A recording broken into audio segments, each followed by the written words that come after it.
Hi you guys, it's Chef Mary from the Way Cool Cooking School, and it's time to get saucy.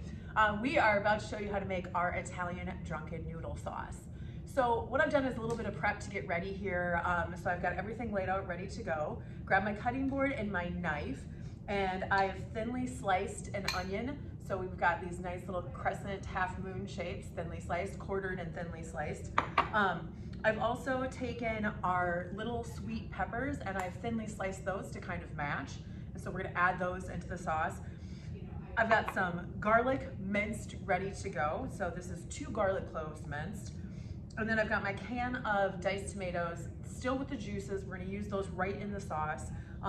You wouldn't have to put them in a bowl. I've just got them here to show you guys today.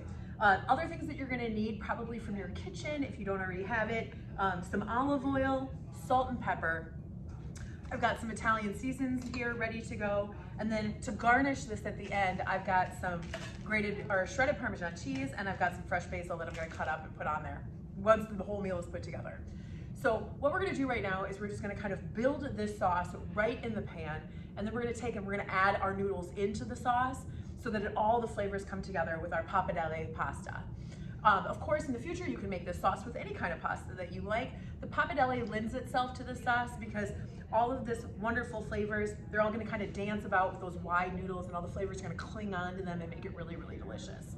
Okay, sauce making. Now, we're gonna use a protein in this sauce. We're gonna use some Italian sausage. And so the first thing we wanna do is we wanna make sure that we're cooking that Italian sausage and getting that ready to go. So what I'm gonna do is I'm gonna add a little bit of olive oil, 1 to 2 tablespoons right to the bottom of a heavy pan here. Turn that on to medium-high heat. And we're just gonna roll that olive oil around and kind of get our pan a little bit hot.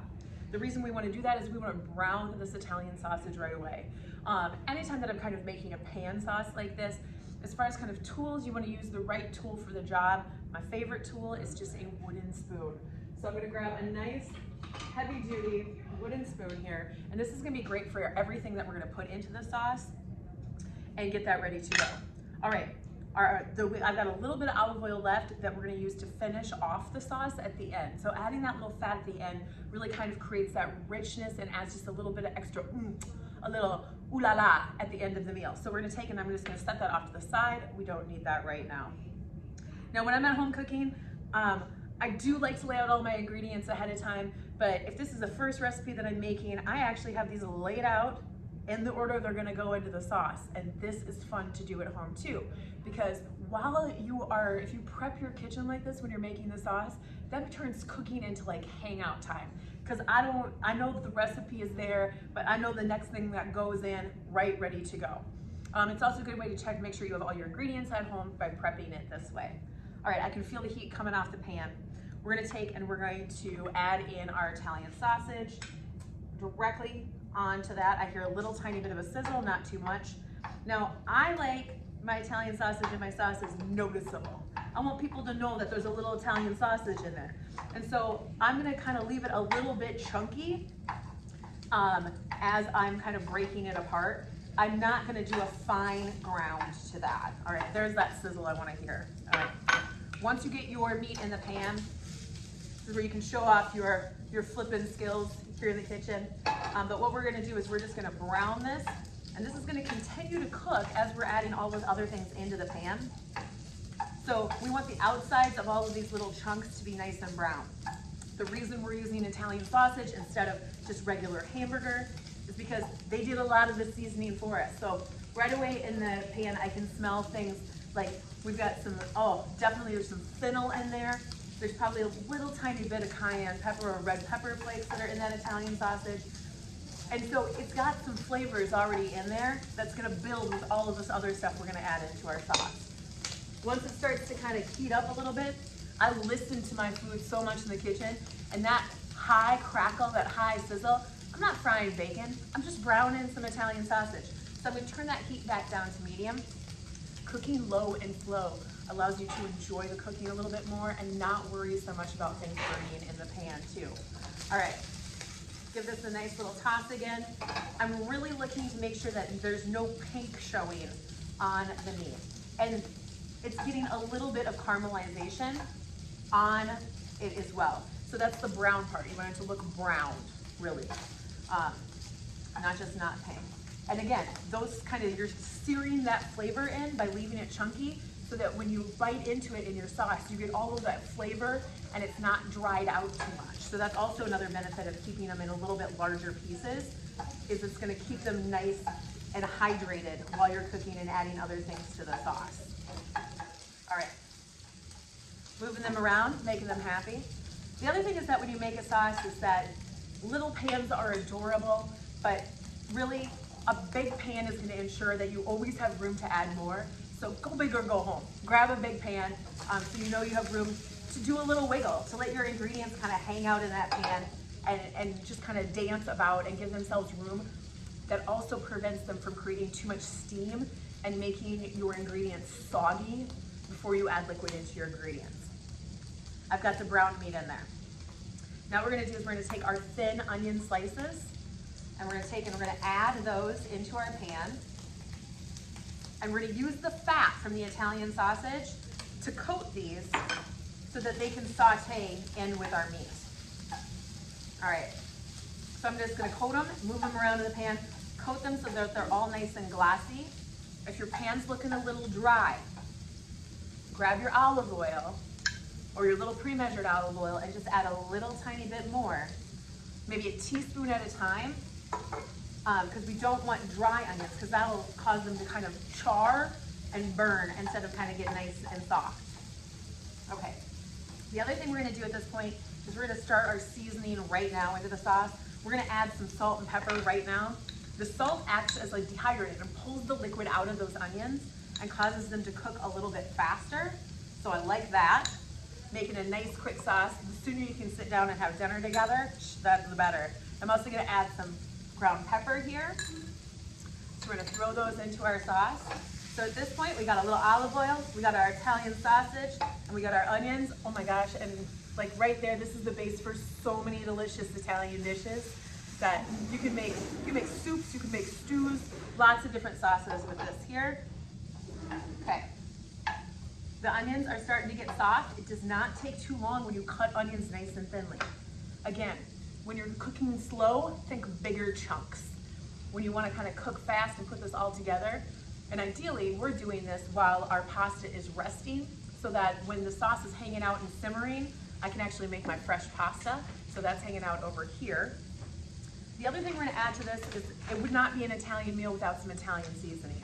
So Italian seasoning is typically a mixture of dried herbs. Sometimes there's some spices in there too, of oregano, basil, rosemary, and thyme. And every kind of Italian seasoning has its own signature blend. But what they all have in common is if they're dried, those little oils are trapped inside. So what I'm gonna do is before adding them in here, is I'm gonna take and I'm gonna grind them between my fingers, my hands here, and kind of shake them in there. Oh, and what that does is it releases all the flavonoids or the oils that are trapped inside of those dried leaves and helps them pop a little bit faster in your sauce.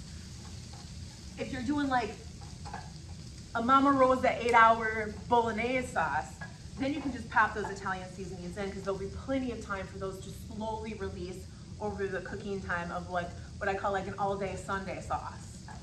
Okay, got those in there. The next thing we're gonna add is we're gonna add a few more peppers. We're gonna add some aromatics. So this is where I'm gonna toss in our thinly sliced sweet peppers. Now everybody kind of has their own preference as far as, do you want your sweet peppers to be like a little crunchy, a little al dente in your sauce, or do you want them to be nice and soft and kind of mellow and hang out with everybody? And that's gonna kind of determine the next couple steps here. So we're gonna take and I'm gonna again flip them in the sauce. And at any point while you're making sauce, if it's getting kind of dry in there, where you can't see things glistening and glassy and shiny, your olive oil is your best friend. Just adding a little tiny bit of that to make sure that the fat is there to insulate and help it cook. And so we're gonna adding a little bit in there. Now, if you're not somebody who likes a lot of olive oil, using a non-stick pan is really, really helpful for that because you actually need less fat to kind of do what the pan needs to do. Oh, I'm smelling so much. This is like Italian stir fry right now in here. Oh, it smells so good. Okay. It doesn't smell perfect though until I get the garlic in. So I have 2 cloves of minced garlic that I'm gonna add on top of there. And we're gonna stir those in and we're gonna work them into the sauce until they are what they call aromatic. Well, I can smell it right now. They're aromatic right now. We haven't even cooked them. So what I'm looking for is as I mix them into the sauce, I like my garlic to just have the tiniest bit of caramelization on it because you're developing the sugars of the garlic and you're bringing out all of the oils that are in there. With the minced garlic, that does not take very long. So I'm kind of working them to the bottom of the dish so I can make sure that they're getting some heat on that garlic, minced garlic. And then that's really, really gonna bring out and develop the flavors of the garlic. Okay. So far, so good. Oh, it's looking really, really nice. So I'm gonna show you here. We've got, our peppers are just starting to get tender. Our onions are nice and soft. Our meat is brown, ready to go. So now, it's gonna go from, well, like I said, a stir fry to a sauce. So one of the things that I think really, really helps the flavor of these kind of sauces that have savory spices and acidic tomatoes and things like that is a nice little touch of the vino. So these are drunken noodles, so we gotta add a little bit of wine. We're gonna add a half a cup of wine into the mix here. And it's still on medium-high heat right now. And so what we're doing is we're not putting the wine in for the alcohol. What we're doing is we're adding the wine in for the flavors that come with the wine. Terroir of wine is such a special thing. And so you're developing all those rich berry flavors if you're using a nice bold red wine. Perhaps like the brighter flavors if you're using a white wine of like lemongrass and hay and all those things that make the oakiness of like Chardonnay. All of those flavors that you love about wine when you drink it, those are the flavors that we want to enhance our sauce. And so we're gonna let that kind of concentrate down and soak into all of the other ingredients in our sauce. And it's gonna reduce down to just about nothing. And because it's a half a cup and we're cooking for two, that does not take very long. So I've got this in here. I'm gonna pull the pan, I pull the vegetables around the pan, making sure that that wine is all coating everything up. The onions are looking a little tipsy right now. They got that wine tinge to them, which is nice. Now, in this particular recipe, everything is kind of long and lean, and that kind of balances out, and it's gonna look really, really pretty with the noodles. Texture is a big thing when it comes to cooking, and sometimes your favorite sauces aren't your favorite sauce until you kind of tweak them to make sure every aspect, not just like the flavors and the smells, but also the texture is right. And so if you are someone who does not like large slices of onion in their food, what you could do is actually dice those onions up into smaller pieces, and that'll help them kind of melt into your sauce more than having them be almost like onion noodles within your sauce, all right? Our wine is soaked in there, so that's good. It's evaporated to almost what they call au sec, which is almost dry. Not an Italian term, a French term. But you know, France, Italy, they share a lot of things from each other in the kitchen. Okay, now we're gonna add our tomatoes. The tomatoes are the sauce component of this, which is why I did not drain the diced tomatoes, because we're gonna add that tomato juice that's in with the tomatoes directly into our sauce. There we go. We've got those in there. And what our goal here now is we wanna cook the tomatoes and really let them marry their flavors, not Chef Mary, but marry their flavors into the sauce. We're gonna cook them and get them in there. Now canned tomatoes, we're using a canned diced tomato. You of course can use fresh tomatoes too, but you might need to add a little bit of tomato sauce or a little bit of tomato juice to have the same effect. They can sometimes be a little bit acidic. And if you'd like a sweeter sauce, the wine, the sugar from the wine is actually gonna help with those flavors too. But you can also add a pinch of sugar, and that's really gonna balance out the acidity flavors that are in that wine and in the tomatoes. Okay, we have got our beautiful sauce here. Now, we gotta kind of just let this sit for a minute and simmer and let those flavors come together. So what we're gonna do is we're gonna let the sauce simmer for about, I would say probably 10 minutes or so, adjusting and tasting as we go. So it's your dish. Regardless of what the recipe says when it comes to making a sauce, when you're cooking for yourself and people that you love, cook for yourself and the people that you love. Which means if you like a little bit of extra salt, throw a little bit of extra salt in there. You got a little pepper, you like things a little bit spicier, grab the red pepper flakes from your cabinet and throw those on there too. Really, this is the opportunity right now to taste it and make it your own and kind of taste and fine tune the flavors for the sauce the way that you like it. This is also the place where you can kind of be a little bit experimental. So if you are wondering, if you wanted to try and add like, okay, we like a little bit more garlic, you put a little bit more garlic in there. You want to try some new spices in there, you can try a little bit of spices in there too. At this point, this sauce can be very easily tweaked. You could add some garam masala and give it kind of like a more Eastern vibe to it. You could add a little bit of orange juice in there with some oregano and some paprika and give it kind of some Spanish flair. Very versatile sauce, which is really, really kind of fun.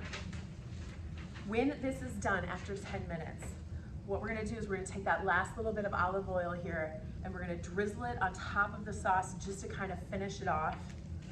And then we're gonna take and we are going to garnish with some fresh basil and some Parmesan. The reason we're not adding fresh basil into the sauce really right now is because we want that bright, super fresh from the garden smell to kind of lift off the plate when we put our basil on top of that hot pile of pasta. And the cheese, we're just gonna, cause cheese, we love cheese. And Parmesan cheese has also got that really, really great salt content to it to, again, balance out some of the other flavors that are in this complex, but very, very easy to make dish. Okay, we're gonna let this simmer for a while, and then I'm gonna bring it back and we're gonna show you what it looks like with the pasta when we put our whole meal together. In the meantime, I'm gonna clean up a little bit here in my kitchen, clean up as you go, and then make some pasta. Hi you guys, Chef Mary here at the Way Cool Cooking School. And we have shown you how to make the pasta dough. We've shown you how to roll out the pasta dough. It's been hanging out here drying on my sheet pans. Now we're gonna cook and finish our pasta dish. So what I've got here is our sauce has been simmering on low. And so we're just gonna finish our sauce off right now by adding that last little touch of olive oil. So we're gonna take and we're just gonna drizzle that right on top. That's gonna give it that kind of glossy finish and help the noodles kind of work into the dish. And we're gonna take and we're gonna actually move our pasta directly from our boiling water into our sauce so that even a little bit of pasta water is gonna help finish off that dish in our sauce for us. So I've got salted boiling water. I can't stress this enough. Salt your water when you're boiling pasta. It makes such a huge difference, adding that little bit of salt to the actual water to help flavor your pasta. Then I've got my 2 nests of pre-made pappardelle pasta ready to go. And I'm gonna take and I'm just going to drop it in. Don't drop it in from up here or you will get water all over the place. When you go to drop in your bundles of pasta, and we're gonna kind of do this in kind of, I got a big pot of water, so I'm gonna just kind of drop it right over the surface. I kind of take and I shake off any excess flour that's on the dough too. We're gonna add that in. If you do not have a giant pot like this, you may wanna do this in batches. Other cool tools to have around, this guy. So it's kind of like a fishing net for our pasta when it's done. Homemade pasta takes about 2 minutes to cook. The other cool tool is a pair of tongs. And I'm just gonna take and we're gonna stir the pasta up in the boiling water. Now, when you add something cold to something hot, it takes a minute for that water to come back up to a boil again. And so we're gonna make sure that it's nice and boiling. And what we're looking for here as we're cooking our pasta, even though it doesn't take very long, is you're gonna notice that the pasta itself is gonna kind of change color as it cooks. And so where it's going to start off kind of a richer, butterier yellow color, and it's gonna turn more white and or opaque as far as kind of the color of the pasta goes. Your pasta is gonna rise to the surface of your boiling water, and that takes about a minute, and then it takes about another minute for those noodles to cook. Again, that's gonna depend on your noodle to water ratio. I've got a big, probably 4-quart pot here of water. If you've got a smaller pot, like a soup pot, do it in batches so that those noodles have room to dance in the water and cook. No one wants to be cramped up into a pot. They gotta move, they gotta like do their little noodle thing. So big pot, best to go, or small batches if you got a small pot. Really, really important when we're doing this. All right, our water is definitely coming to a boil. You're gonna notice if you got some extra flour in there, that starch is gonna start to cook in that boiling water, and that's where you're gonna get that really white foamy top to your boiling water. That's okay. Don't let it boil over. Turn the heat down a little bit if you need to. But that's a really good indicator that the starches are cooking in your pasta as well.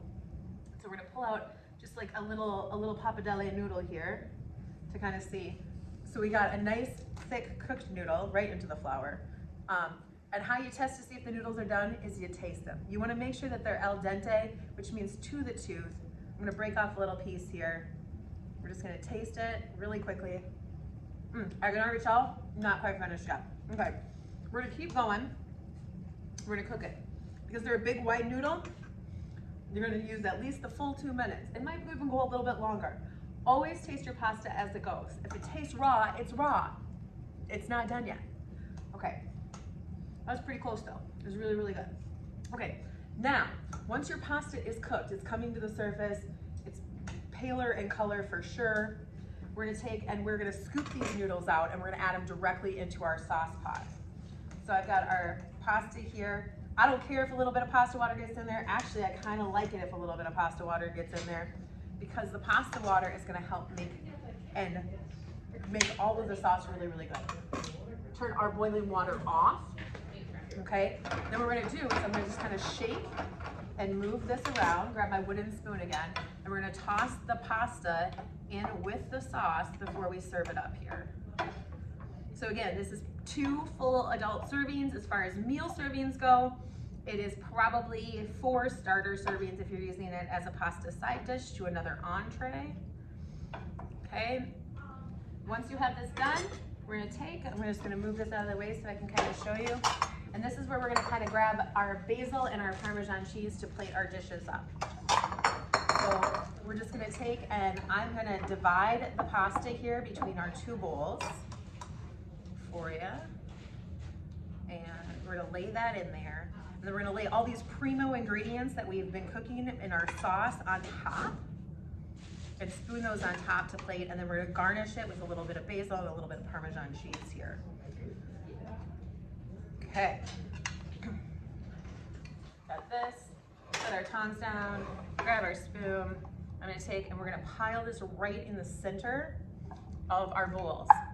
We're gonna add a little bit of height here, and so we can really see all of those good flavors that we've been putting into that sauce that have been simmering the entire time we've been making this dish. Okay. Once you get your 2 dishes plated up here, it's time to make them look restaurant fancy. Okay, we're cooking for people we love. We're gonna make our plates look like we want that love in there. So what I'm gonna do first is I'm gonna take and we're gonna add some Parmesan cheese on here. This is a lot of Parmesan cheese. We're gonna take it and I'm just gonna garnish it right on top. You don't have to use all the Parmesan cheese if you don't want to. Okay, then for our basil, remember we talked about like adding the basil at the end so it is the most aromatic. So I'm just gonna grab our fresh basil leaves here and I'm gonna take and we are gonna do a julienne cut on them. So you can do that with a knife or you can just grab a trusty pair of kitchen scissors here and I'm gonna take and I'm just gonna snip them directly on top of the dish. And that's gonna give it the little basil ribbons so that you can smell that fresh basil. It's so aromatic, it's so good, it's so delicious. All right, friends. This is our Drunken Noodle Pappardelle pasta with a homemade pasta garnished with Parmesan cheese and basil. So delicioso, molto bene. And so I really, really hope you enjoy this and enjoy making these meals together with your family and with your friends or your significant other. Happy Valentine's Day from all of us at the Waco Cooking School. The last thing we're gonna show you here is that while you guys are enjoying your pasta dish, I'm gonna take care of our dessert here. I still have a chocolate ganache cake that has got to come out of the oven. All right, so come back for dessert.